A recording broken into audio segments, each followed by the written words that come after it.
Big moves in Major League Baseball. Big hour number 2 set up right here on the SportsGrid Network, Sirius XM channel 159. Donnie Rightside along with Joe Raineri carrying you through for the next 2 hours. The hottest topics setting up your sports weekend right here on the grid. Certainly, the early line is the place to be. But we are going to take a look at some of these standings and where they stack up. But I want to ask you a handicapping question here, Joe Raineri, because sometimes we have the evolution of a Major League Baseball season, right? Hey, April, we don't really know who's going to be a good pitcher. It's cold weather. Everybody's happy because we can all make the playoffs. Then it turns into sour on a lot of franchises that end up selling their players. And you know what? Things aren't good and the vibes aren't great.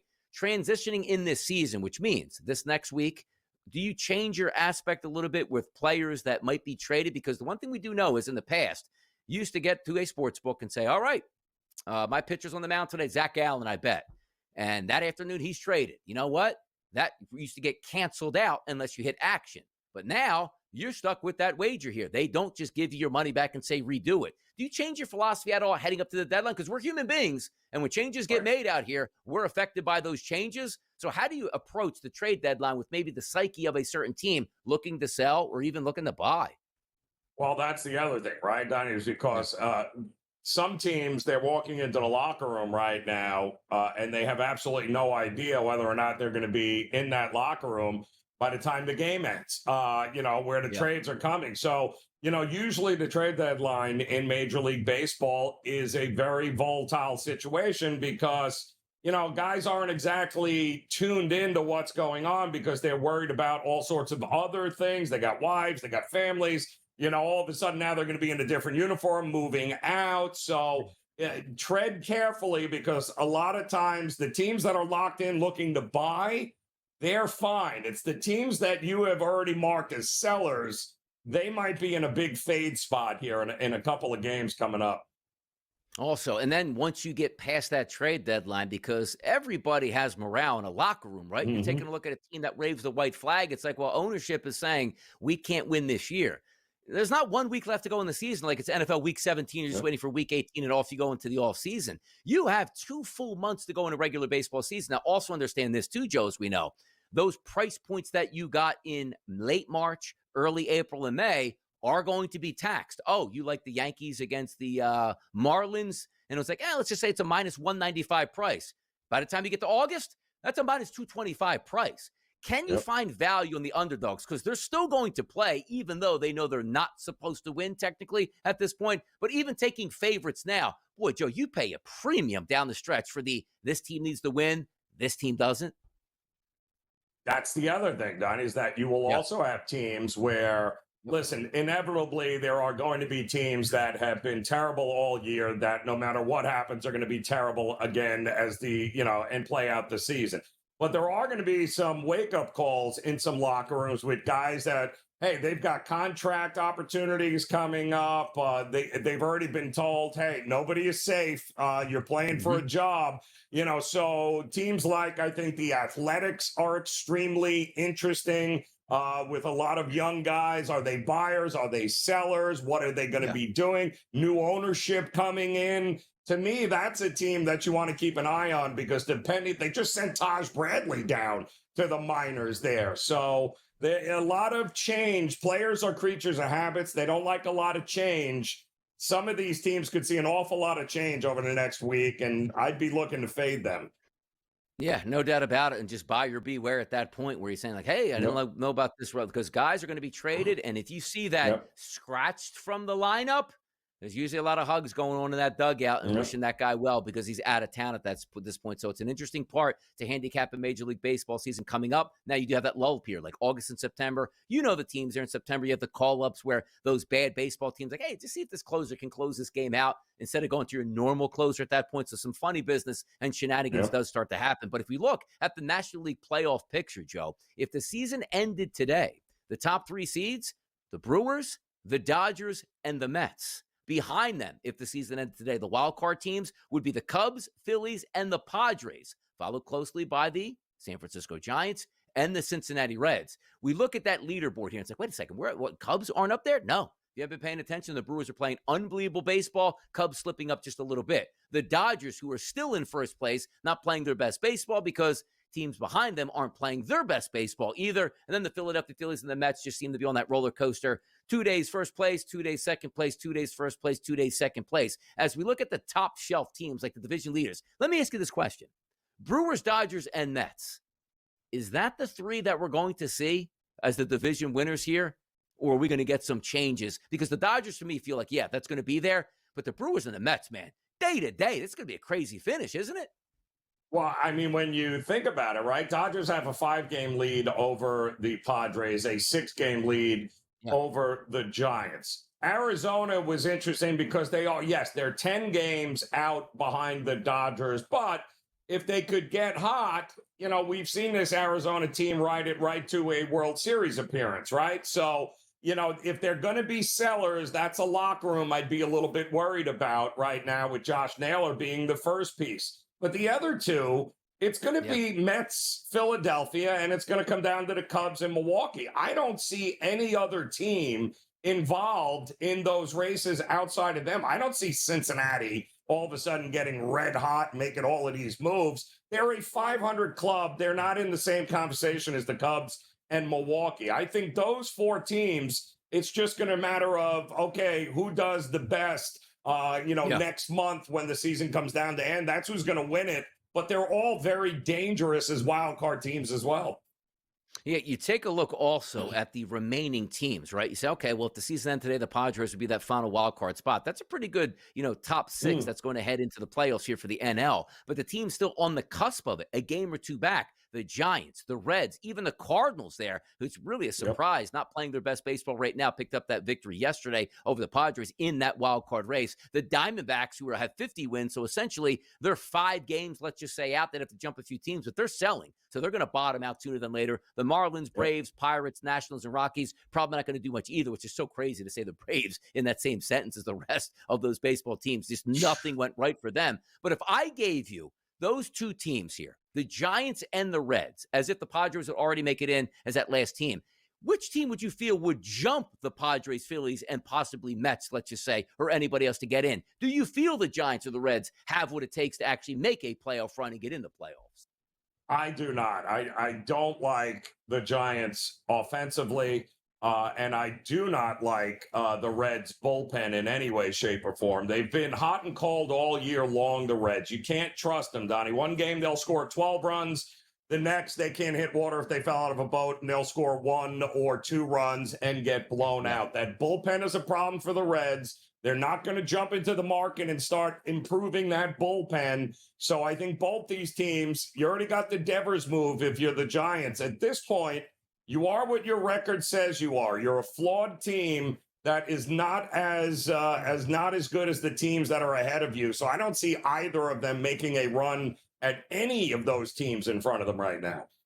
Yeah, it's like fun teams too. Like the Reds are a fun team. They'll be really interesting to get in there. Young pitching, a couple of hammers on the mound. They got great players, Ellie De La Cruz, and away you go with that. But it is interesting to see the top of that where just a week ago, it's like, no, the Brewers aren't there. It's the Cubs. And no, the Mets aren't there. It's the Philadelphia Phillies, where the Dodgers have always been that mainstay. And the Dodgers have 60 wins, no longer even the best record in the NL. Cubs got 60 wins, and the Brewers, the best team in the National League at 61-41. When you ask most casual fans out there, can you name some players? Yeah, it's Yelich. Yeah, Yelich is Christian Yelich, right? Yeah, exactly. Like, who is the rest of the 8 players in that starting lineup, and who's that part? Peralta's on. Yeah, Peralta's on the team. Congratulations. You hit 2 guys out of, 30 baseball players on the team. But somehow they're getting it done, and we'll see if they can wind up finishing the job and also winning a Major League Baseball championship. The Brewers, man, boy, it's been a long time since we certainly said that. The AL picture as well, which we're going to preview next. We'll see who's in that wild card race, who's going to fall out, and a lot more dramatic than that.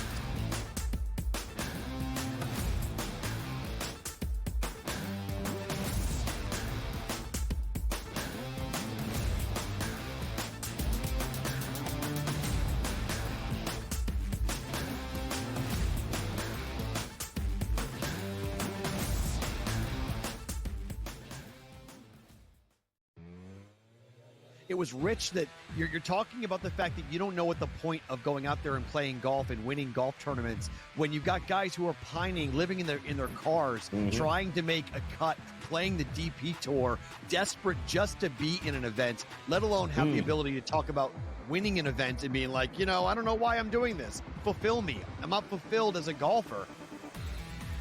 In-game live only on SportsGrid. Y'all know where I'm going. And yeah, you can call it Knicks bias all you want. I'm taking the Knicks to come out of the East. I look at this New York team and think that Mike Brown is an upgrade over Tom Thibodeau. You may disagree. I don't care. I look at the fact of getting Yabusele and Clarkson off the bench is going to make the Knicks more dangerous. Betting above the rim only on SportsGrid. So Ramondre's already lost a ton of weight. That's great. He needs to stop fumbling the football. Trayvon Henderson, I think, is that playmaker you need. Then you got Stephon Diggs, Kyle Williams. We kind of talked about those guys. Those are the two investable wide receivers. Hunter Henry, I think in a deeper league, is probably your tight end 13 or 14. He's right on the fringe. But I think a good situation here for the New England Patriots. Fantasy Sports Today, only on SportsGrid. This is interesting. Minus 116s, minus 120s in the marketplace. We're seeing now minus 140s across the board and 6.5s on the total. He's not a big strikeout pitcher. His metrics look terrible, but he somehow seemingly get 5 innings, 6 innings, only 1 earned run. It's because he's a super ground ball pitcher, induces that soft and medium contact. He can essentially sap the power away from the Dodgers. Pro Baseball Today, only on SportsGrid.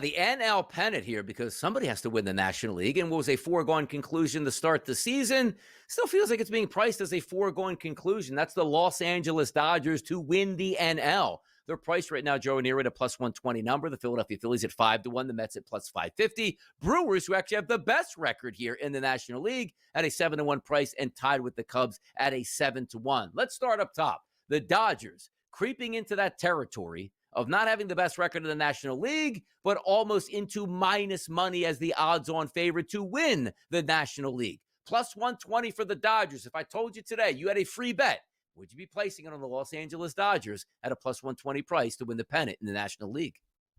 Very hard to bet against them.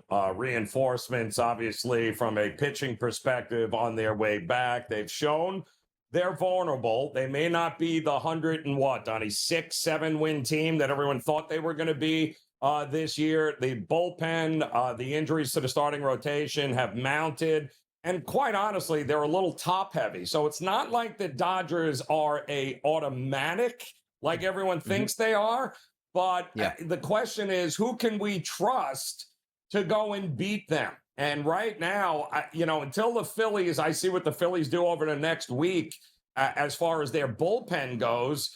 I would love to get behind the Phillies here, but I don't trust that bullpen. I think that's the biggest issue. And I don't trust the starting pitching of the New York Mets. So the Brewers, to me, who have already shown they own this Dodgers team this season for whatever reason, Donnie, how are we betting? The Brewers already shown us that if there's a team to beat the Dodgers, it's them. Like the team, again, they're priced plus 120 as if it's a foregone conclusion when the expectations are once they get healthy, nobody's going to touch them. And maybe that's the case. But we also have to understand, in football, when we talk about all right, well, it's the playoffs. It's a one-game playoff. And any Sunday, any given Sunday, you hear that terminology. But you still expect the better teams to win. But we see in Major League Baseball more and more. You head to the playoffs. It doesn't matter what you did in May, June, July, or even August. What did you do the final 2 weeks in September? Can those bats carry over? Because those early series, the wild card round, 3 games. The NLDS, the ALCS, 5 games. You get down 2-0, you're not coming back. I don't care how good you are at that point. It's not a 7-game series. You're not running the table on a team just beat you, or your bats fall silent at the absolute wrong time. The Phillies have potential. In the past, they've gotten really hot in September and carried themselves into the World Series, into the NLCS or the NLDS. We don't know what that's going to happen. But if I'm just looking at the trust factor, I do think the Dodgers will make some moves. I'm expecting Tyler Glasnow now with a couple good starts back off the IL. Shohei Ohtani's going to get increased there. Yamamoto. You have the makings of a really good pitching staff. The Phillies, we know, have a good pitching staff. The Mets, to me, have a lot of question marks. The Brewers are almost like that workman-like blue-collar effort where every day they might not have a great pitcher on the mound, but they certainly got a serviceable one. And Mizorowski, if he continues to lead and they let him go more than 65 pitches in a game, what he can be in the playoffs here as an absolute flame-throwing weapon that we've seen. The Cubs and the Padres. So when I'm betting and saying, do I want to take the Dodgers at plus 120? Not necessarily. Do I think the Dodgers probably will be the best team? Yes, I do. But that price point, plus 120, stop the madness on that, Joe. I mean, ridiculous. Like I said, this is a plus 120 at this point in the season. You're just penciling their name in, right, to represent the National League in the World Series. But again, we have seen, especially prior to the All-Star break and even after the All-Star break, they are very vulnerable, and they're doing it by beating guys like Glasnow, who have pitched well, but the bullpen lets them down. The lineup isn't as good as we thought it would be 1 through 9. Yeah, and when you have a team like the Brewers who can go out there and beat that pitching of yours, you got a problem here, Dodgers. They are not worth plus 120. I think that is way overvalued here. Now, also, when we take a look at the San Diego Padres, that's a team that I sort of have a focus on. 17-1, pedigree from a starting pitching staff. Michael King comes back and he's healthy. That certainly will help. Yu Darvish, certainly not helping, saying, you know what? I'm an aging veteran pitcher. I can give you everything I have. He didn't give you anything yesterday for the Padres. But let's just say that pitching staff is intact. It's a very good bullpen. And as they said already, looking to add arms to what already had 3 All-Stars out of the bullpen from the Padres at the All-Star game. I like the lineup. It hasn't been performing all that well. The bats came out to play last night, even though they lost. The Padres seem like one of those teams that can do damage. If we're looking down that list, like let's just say 25-1 or higher in the National League, the Giants, the Reds, the Cardinals, the Diamondbacks, the Braves, they're not sexy names there, but is there any buy-on points at, let's just say 20-1 or higher that you could say, hey, Donnie, I think this team can get hot here and make a run sometime? Well, I'll tell you this. There's one team that has a general manager that has already shown us that he has no problem going out and making moves, and that's A.J. Preller of the Padres. This is a guy that will have no problem, and we've heard some guys that move the needles, like Dylan Cease. He'd have no problem moving on from him. Suarez, the closer, also, who could be a free agent in a year, he would absolutely, trade him as well. So the Padres, I think, are fascinating. What does he decide to do? Bolster the lineup, which has been disappointing outside of Machado and Tatis Jr., or does he say, I'm going to trade in these pitchers who are no longer going to be Padres next year and bring in some guys that I think can actually help us this year make a run at this?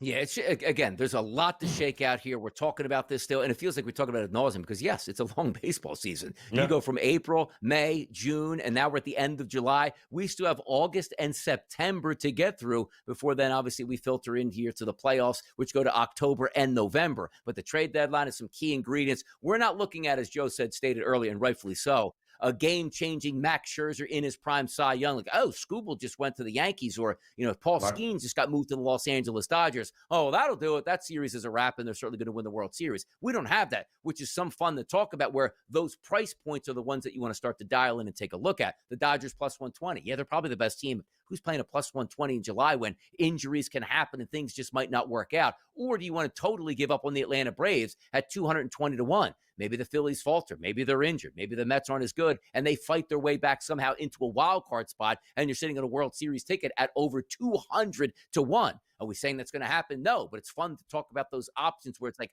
ooh, if this team can catch lightning in a bottle, if this team can make a run here, if the Dodgers can fall off, you put all those pieces together, you got yourself a nice lottery ticket at the end of the rainbow. That's the National League. Let's talk American League action with Judge and the boys. Can they get back in the first place? Next.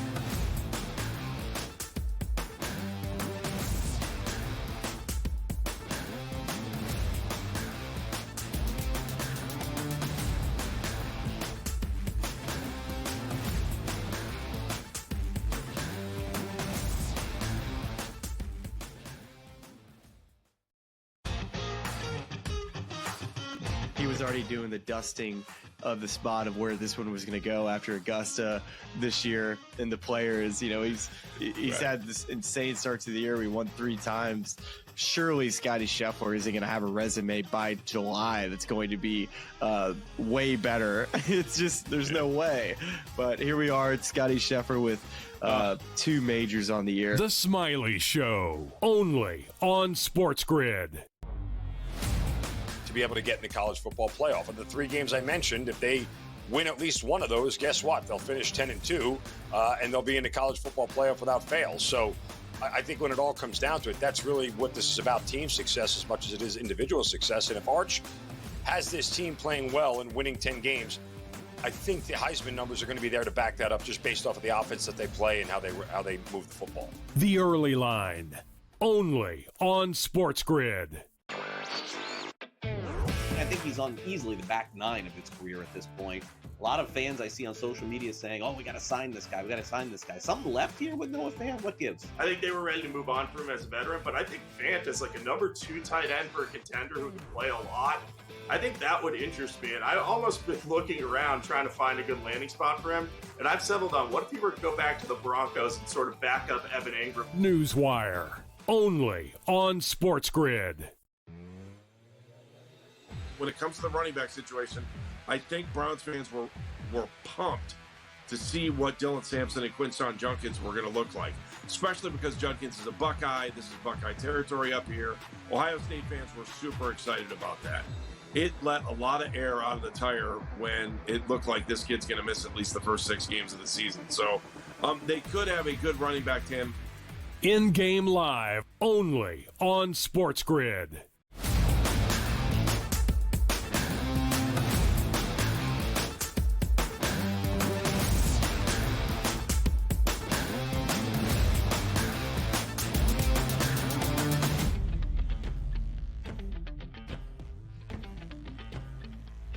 The American League, topsy-turvy, just like the National League. That's what we get, a competitive Major League Baseball season. Coming up on the trade deadline here, changes will be made, as we talk about on this Friday morning edition of The Early Line, right here on the SportsGrid Network. Donnie Rightside and Joe Raineri in first place as it stands right now.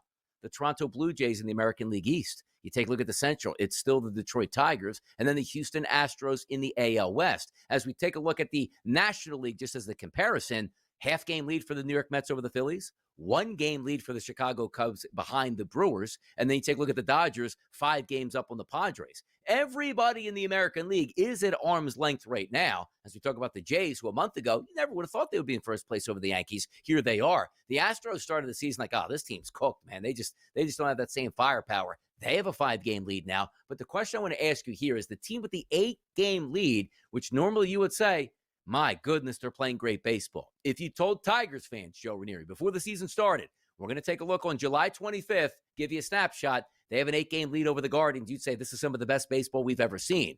But panic, I don't know if it's setting in yet because they're still having an 8-game lead. But I want to start with the Tigers. What's going wrong, Joe, with the Tigers right now?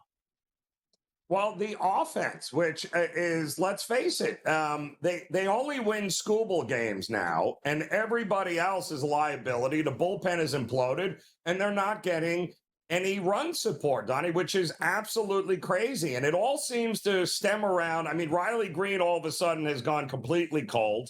He can't hit anything. Carpenter went out, and he was appears to be what was the heart and soul of that team there. And then all of a sudden he goes out and they can't hit a lick. They've got nice pitching starting with Scooble, but my goodness, they don't drive in runs. They leave a ton of guys on base.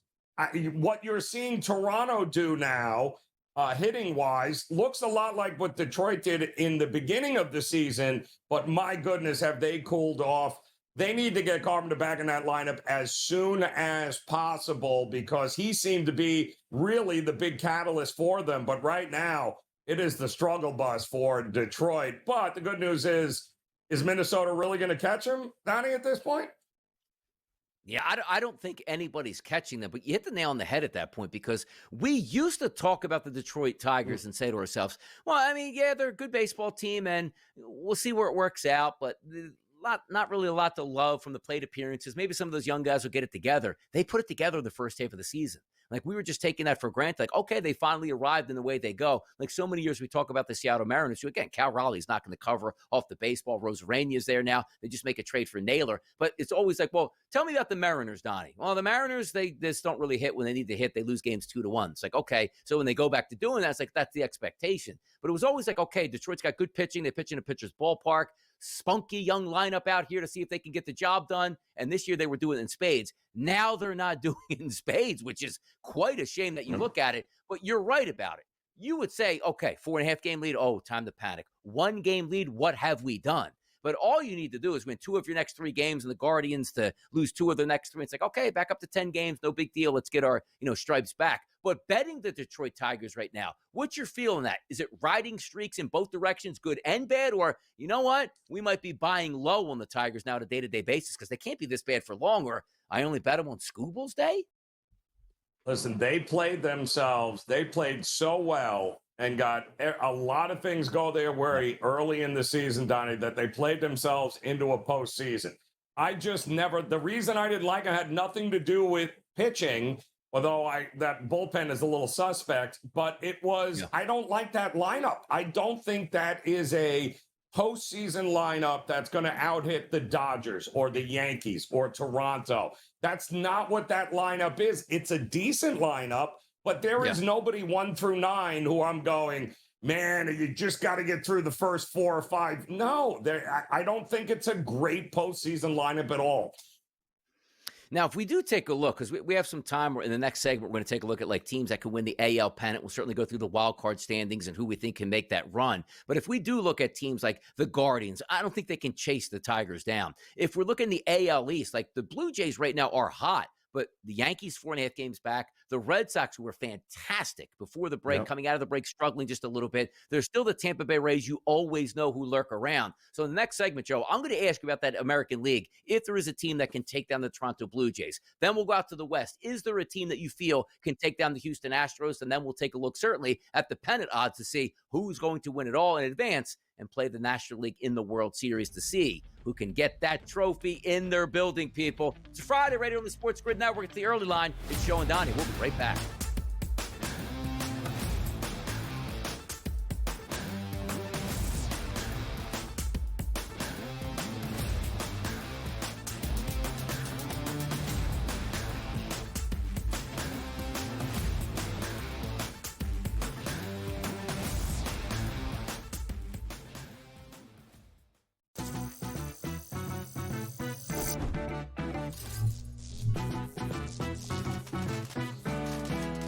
Did you know sportsbooks tend to draw up tighter bet lines for events that get even more bettors, like championship games or major matchups? My tip?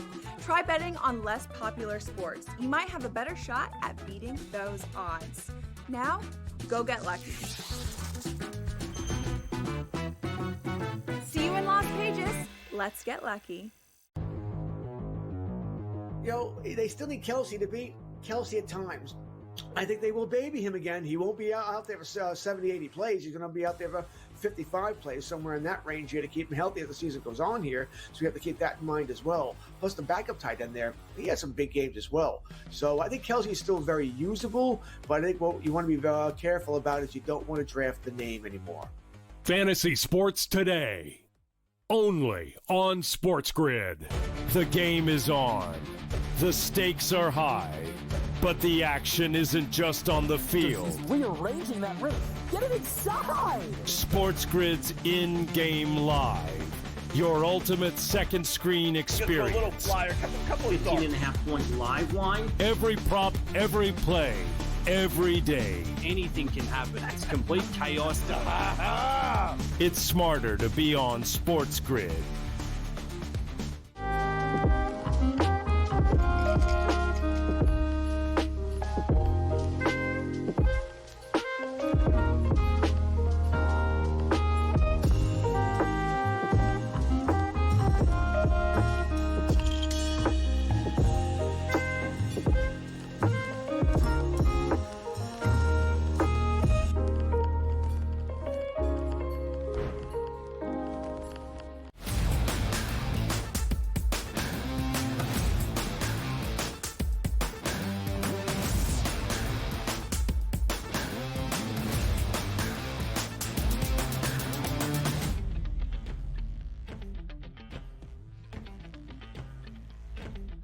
American League is the focus right now here on the early line as we await the trade deadline coming up in about a week's time, then off into August, and winners will be chosen, losers will be chosen on a day-to-day basis before you make it to the playoffs. My question here, Joe, as I was starting to allude to before the break, if we look at the AL East, teams that could knock off the Blue Jays, because it wasn't always the Blue Jays in first place. It seemed like the Yankees were there to run away. It seemed like the Red Sox were dead and buried on the season. And, oh no, here come the Rays. They're one of the best teams in baseball again. Well, times change every 2 weeks. The ebbs and flows are crazy. Where the Blue Jays now sit 4.5 games clear of the New York Yankees, 6.5 games clear of the Red Sox, 8 games clear of the Rays, and the Orioles, who just never got their season started. If I ask you today, on July 25th, the Toronto Blue Jays with a 4.5 game lead, do they hold this lead throughout August and September and win this division? And if they don't, who do you like behind them?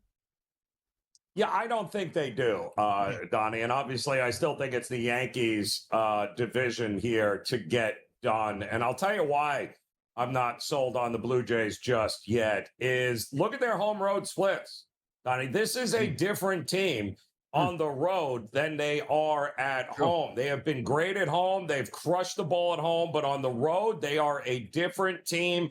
I don't know that all of a sudden changes. They've gotten way better production out of the bullpen than anybody thought they might here.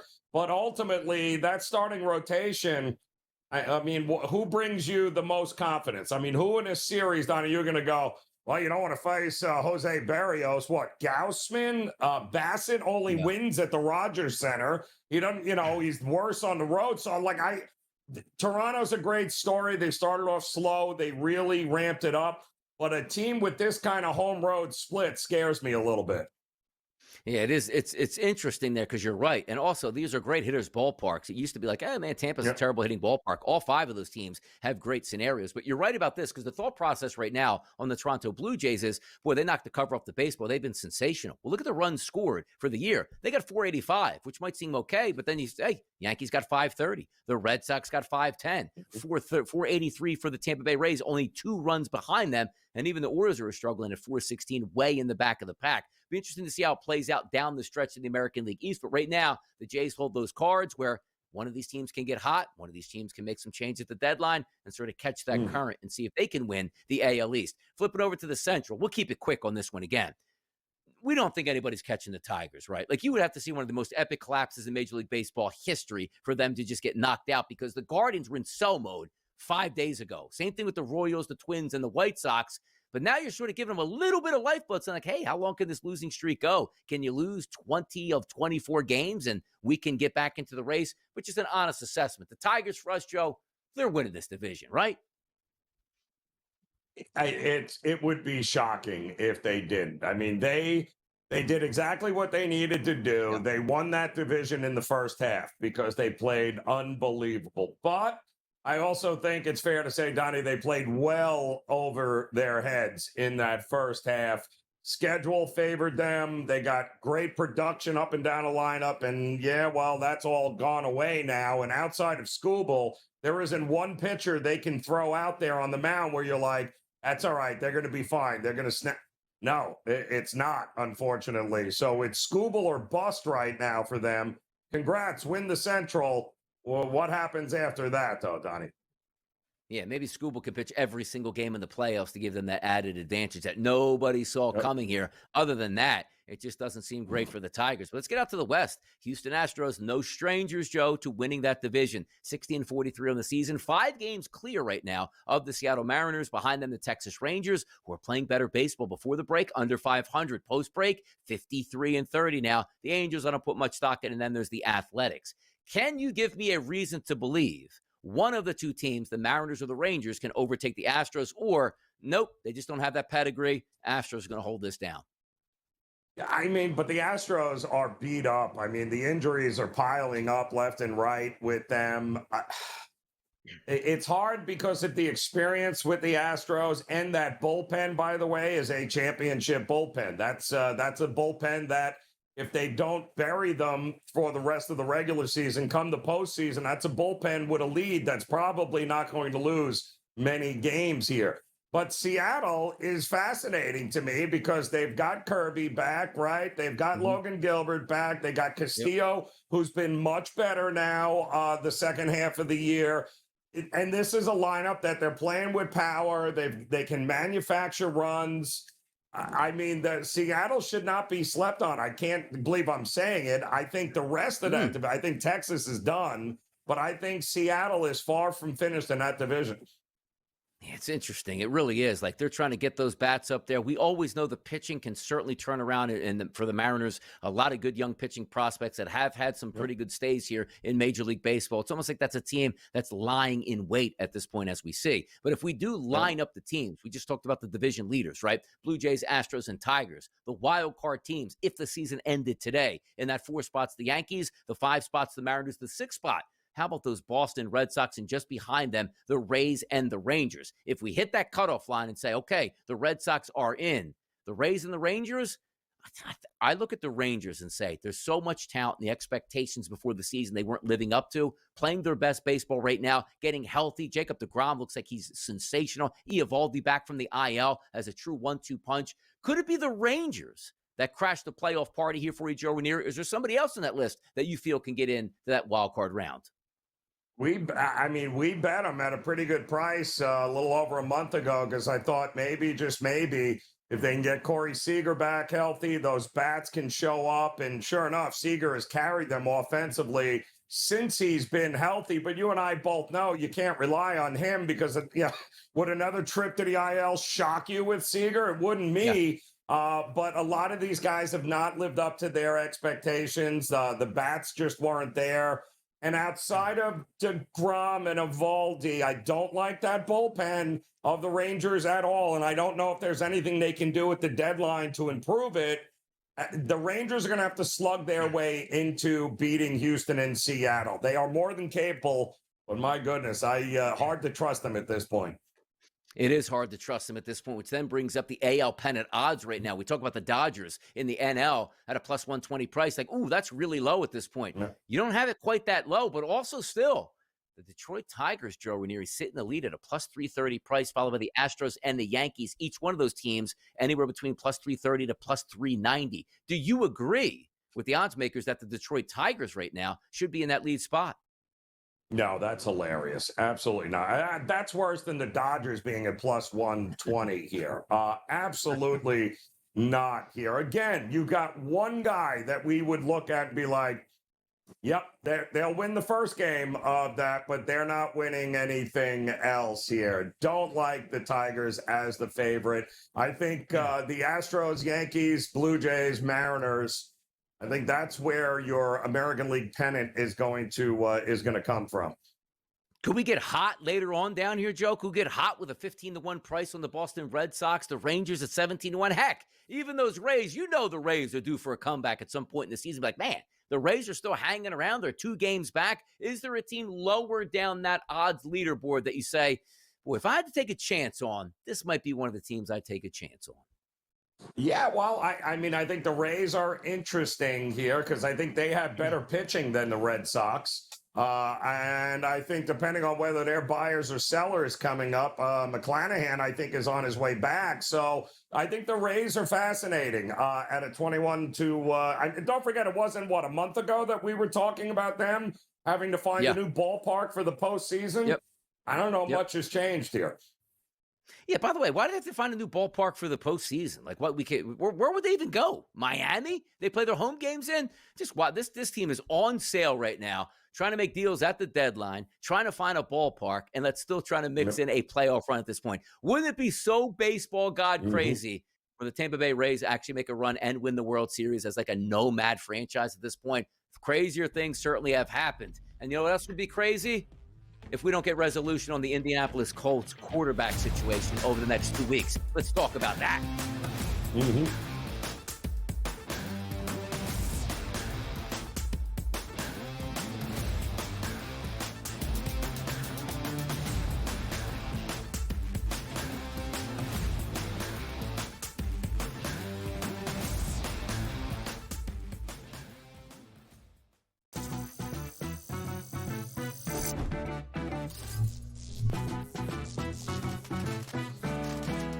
Did you know sportsbooks tend to draw up tighter bet lines for events that get even more bettors, like championship games or major matchups. My tip?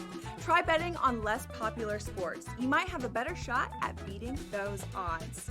Now, go get lucky. See you in Las Vegas. Let's get lucky. They still need Kelsey to beat Kelsey at times.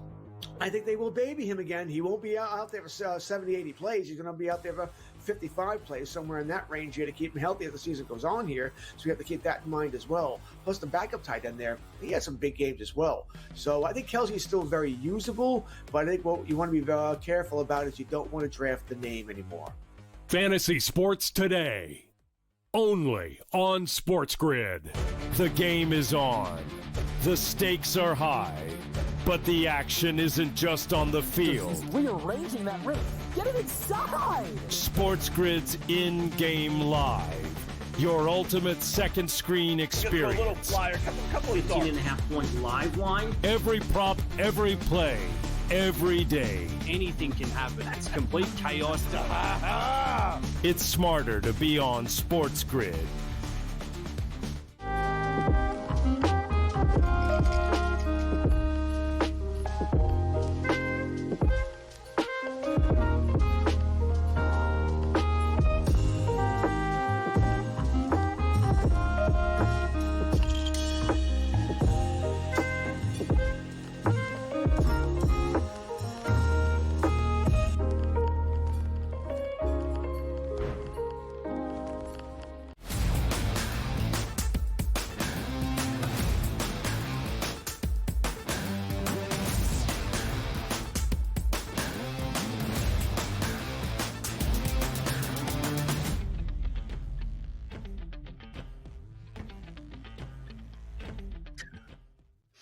Ready to go, back in action. Training camps are underway in the NFL. We waited a long time for Wednesday to happen, which means every single team in the NFL is back at training camp, and we see that on a day-to-day basis. I love watching my timeline here on pro Twitter, where it's like, it's just rotating, just information. This guy's catching passes. This guy's starting in this lineup. This guy's not playing well. This guy's getting cut. It's fun to see, except when the injuries come down the line. But we're not really talking injuries all that much, or maybe will we, with the Indianapolis Colts and their prospects here to be their starting quarterback for the season. If we look at that division, obviously it's the Houston Texans, the Jacksonville Jaguars, the Colts, and the Tennessee Titans. I don't have high expectations for the Colts. I don't know what's in store for Shane Steichen and that team, because why? We don't know who the starting quarterback is going to be. So let's start here. If we look just at the odds market to be the starter day number one, Anthony Richardson is the favorite at a minus 130 price. Daniel Jones, a slight underdog now to plus 102. Riley Leonard at an 80 to 1. I always thought when the offseason began, Joe, this was a team that's going to say, Anthony Richardson, until the wheels fall off, we are going to play you this year, because we have to understand, if you get hurt again, you're going to get hurt every single year, obviously, in your career. We can't have you here. If you can play really well, maybe we have a future. If you are really bad on this football field and can't lead and perform, we're going to cut and get rid of you anyway. But at least you would have finality. Then we start hearing in the offseason, like, hey, that shoulder injury not healed up. He's got to miss some time. And it just felt like it was going to be Daniel Jones's team, which is the exact opposite of what you wanted. Daniel Jones being your starting quarterback, it's not going to be your franchise guy. Let me start with Anthony Richardson with you and the expectations for what you've come to see over the past couple years and entering into this offseason right up to the start of training camp this year. I honestly don't know what the Colts thought was going to happen here. You're talking about a guy, Donnie, that had exactly 1 year under his belt at Florida as a college football starter. And even then, everyone said, wow, what great athletic abilities, a big guy. Wow, it's great. But the problem is he doesn't know where he's throwing the ball. And in the NFL, even a guy his size, you're not running in the NFL unless you plan on having a very short career. So we already know the shoulder issue because he's running. He has shown flashes of being, not a great quarterback, a great athlete. But that doesn't cut it in the NFL. So they threw him to the wolves right off the bat. He gets hurt. Now all of a sudden he doubts everything, and he's in training camp a couple of days, Donnie. and he's short hopping guys in 11-11 drills. He's throwing intercept. He looks like he has no clue as to what is going on. But why did we expect him to come in like this polished product and think that Indy, of all places, was somehow going to turn him around? Hasn't turned him around. It's actually made him worse. Yeah, taking a flyer, because we knew the unbelievable athletic ability coming out of Florida. That was always there. And the thought process was, well, he is going to be a little bit of a reclamation project. And usually you say that for a guy that's like 34 years old, just trying to get the last couple, squeeze out of the juice there. But that's not the case. It was like, all right, we understand what we're getting out of Florida. He'll sit behind some quarterbacks. We'll have packages for him. But the maturity of the position is needed with saying, I might not play for 1 or 2 years. I'm going to get in some of these games. Sooner or later, it's going to be my team. Well, now we're a few years into his NFL career. We know nothing about the guy other than I'm really fast. I can run. I can dominate a game that way. But I do get really tired. I like to pull myself out of games. And I'm injured every single time I enter a football game. I can't finish it. So it doesn't feel like there's a lot to say, well, he struggled with new coaches. He's not struggling with new coaches at this point. Streichen's a very good offensive coordinator that will get the best out of him. And that's the problem. You have wide receivers. You have a solid offensive line. You have one of the best running backs in football. This should be working, but it seems like it's not working because, number one, he's never been accurate, and maybe you can't teach that. But number two, you're right. If your running game as a quarterback is what you lean on, you're not finishing many football games here in the NFL, Joe. No, especially when you're trying to run over guys. I mean, listen, he can throw the ball 80 yards on the fly. We know that. We've seen it. But again, I wish they would have just allowed him to spend the year. They were in such a rush to hurry up and get him onto the field because somehow or another Indy thought they were an actual playoff team a couple of seasons ago. That's not it. I mean, he was a guy that needed to sit on the sidelines a couple of seasons to try to get acclimated to the speed of the NFL game and what's going on. Not to mention, is this the guy that's going to lead your franchise and the men in the locker room there? Does he strike you as that kind of guy who took himself off the field because he was out of breath? Like, I don't like, what in the world did you? It's not like he was a 5th round pick, Donnie. They went out of their way to get him in the 1st round and nobody else did.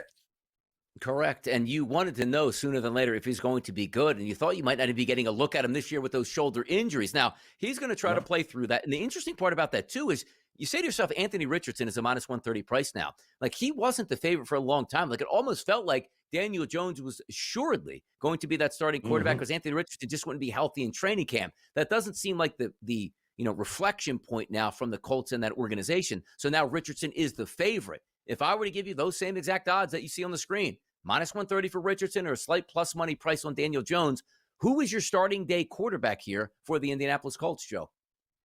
Well, listen, if they are fully committed and not willing to say, you know what, we might have made a mistake here, it'll be Josh Richardson.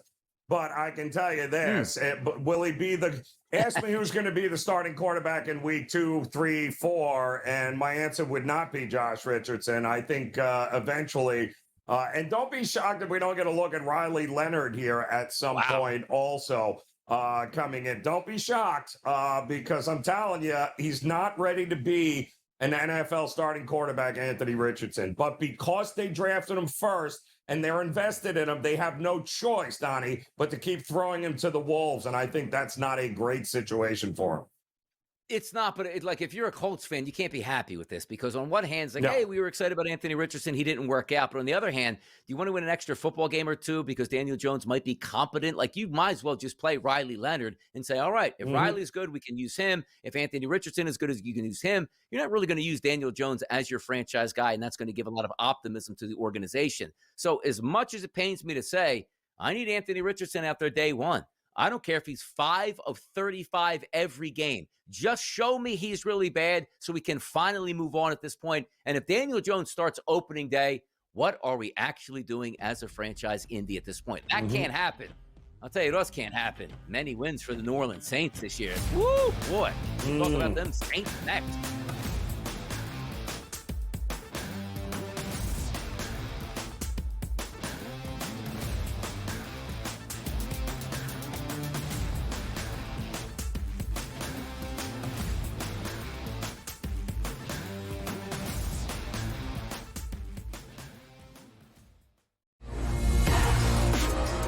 My mind, I was able to think and process and finally if I let him get back up, he's going to get back up. I was like, let me finish this right now. And I caught him with that left hook, and then I caught him again with that right hook just to make sure the job was done, because I was calculating his hands wasn't touching the ground and his knees weren't touching the ground, but I know he was still going down.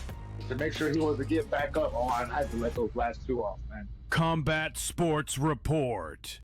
Only on SportsGrid. He's just only 2,300 points behind. So even if he does win at Memphis, he's still going to be behind Scottie Scheffler in the points by 300. So why? I mean, I want Scottie Scheffler to show up in Memphis, but does he need to? If Rory's not showing up and the third place guy, even if he wins, isn't going to pass him? The Smiley Show. Only on SportsGrid. What do you make of the season that Barkley had last year as he piled on the yards to get over 2,000, and what can that look like this year? His year could have been much better with different circumstances here. So he was great. I assume he'll be great again. You want to take Jahmyr Gibbs? I don't have an issue with it, but, Barkley, you're going to lose the tush push. Fantasy Sports Today. Only on SportsGrid. Big Fish is the best player in the WNBA. She is running away with the MVP award. Why is that? Caitlin Clark, injured. Asia Wilson, not playing at Asia Wilson level, but it's more about the fact about what's around her has been an issue. So to me, Fish is almost like the MVP because everyone else has gone down in some way, shape, or form. Betting above the rim. Only on SportsGrid.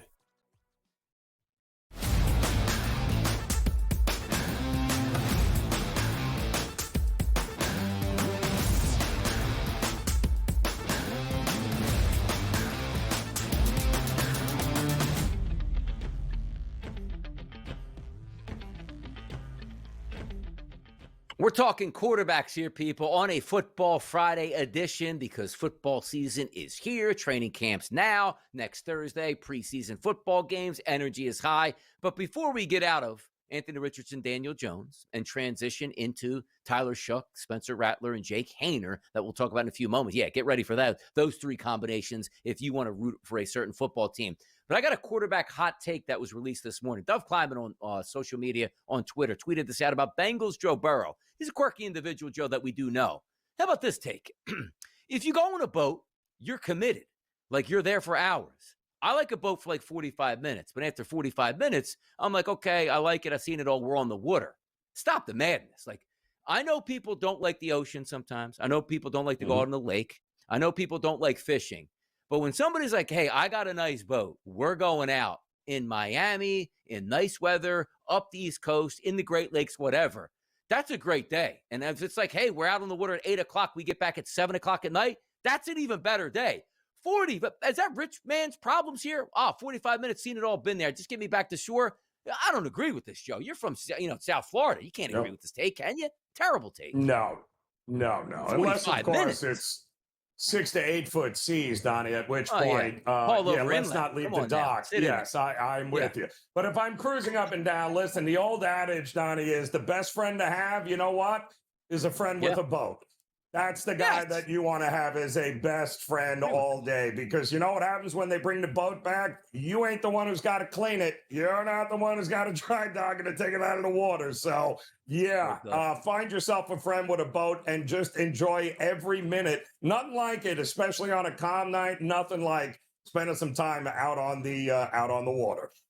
Yeah, and the one thing you want to remind yourselves, too, it is great to have a friend with a boat, but if he has a true fishing boat, don't ever say, all right, man, you got the boat, I get the gas. You ever see that gas bill going out? No. Some people might think you're going to pull around hey, I got a expedition I'm going to fill up. All right, that'll be $120. Oh, that's pretty expensive. Try that on a boat, man. That guy's hey, you want to go out tomorrow? You get the gas? He says, yes, we're going out, boys. Because why? That tank is going to cost you an entire mortgage payment to fill that bad boy up. That is what it is. Mortgage payments here, maybe not spending them on the Saints futures because it doesn't look too bright this year. I mean, even the Honey Badger is out of town. He knows what's coming along. New head coach coming in, Kellen Moore, who won a Super Bowl with the Philadelphia Eagles as an offensive coordinator. He's got Tyler Shough, who's 45 years old, going to be a rookie. To be the starter, minus 245. Spencer Rattler, plus 186. Jake Haener, 40-1. You got to be kidding me. This is the quarterback room down there. Look, I understand you drafted Shuck and you think you can make him into a quarterback. Is this not one of the worst quarterback rooms like you've ever seen entering into the season with a team that's telling you Tyler Shuck is the future? And oh yeah, if he does falter, we have Rattler and Haener behind him. This can't be real. Is this real life? I mean, in their defense, though, Donnie, they clearly didn't think Derek Carr was planning on retiring. So, I mean, the idea was Derek Carr's quarterback, Tyler Schaff, let him, spend a year behind him. But now they have no choice. They know Spencer Rattler. They've already saw Jake Haener. They know what they have there. So you spent the draft pick on Tyler Schaff. He is the best of the rest here at this point. But, I think they got screwed the minute that Derek Carr was like, surprise, I'm retiring. I don't want to play anymore.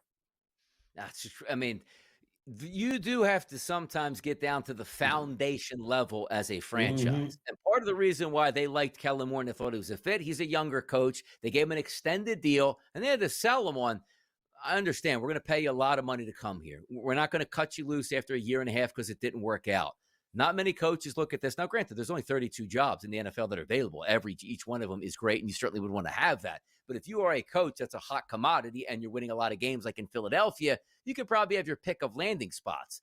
And certainly that roster doesn't ring of, hey, look at me, I got a wide receiver. Yeah, a couple of years ago might have been the best in the NFL. Now he's one hit away from never playing again. Alvin Kamara would love to coach that guy. He's got a lot of tread on that tires right now. That offensive line that was so nasty and physical is now beaten up, battered, and bruised. And then you now have a quarterback that retired out of nowhere, and you're left with Tyler Shuck. And it's like, all right, well, we might be able to make this work. This is a work in production right now for the New Orleans Saints. Great city, great stadium. We were down there for the Super Bowl. There's not a lot of Saints fandom, I can imagine, in the streets across, New Orleans to Baton Rouge to Shreveport going like, ain't nobody going to beat them Saints this year. No, it feels like everybody, Joe, going to beat them Saints. But Saints also know there's maybe one or two quarterbacks coming up in the draft next year that might help them.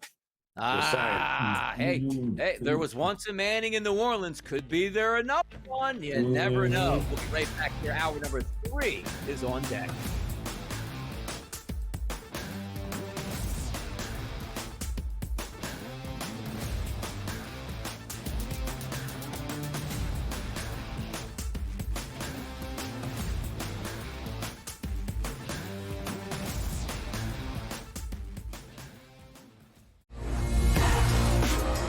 My mind, I was able to think and process. And if I let him get back up, he's going to get back up. I was like, let me finish this right now. And I caught him with that left hook, and then I caught him again with that right hook just to make sure the job was done, because I was calculating his hands wasn't touching the ground and his knees weren't touching the ground, but I know he was still going down. To make sure he was to get back up, I had to let those last two off, man. Combat Sports Report. Only on SportsGrid. He's just only 2,300 points behind. So even if he does win at Memphis, he's still going to be behind Scotty Scheffler in the points by 300. So why? I mean, I want Scotty Scheffler to show up in Memphis, but does he need to? If Rory's not showing up and the third place guy, even if he wins, isn't going to pass him? The Smiley Show. Only on SportsGrid.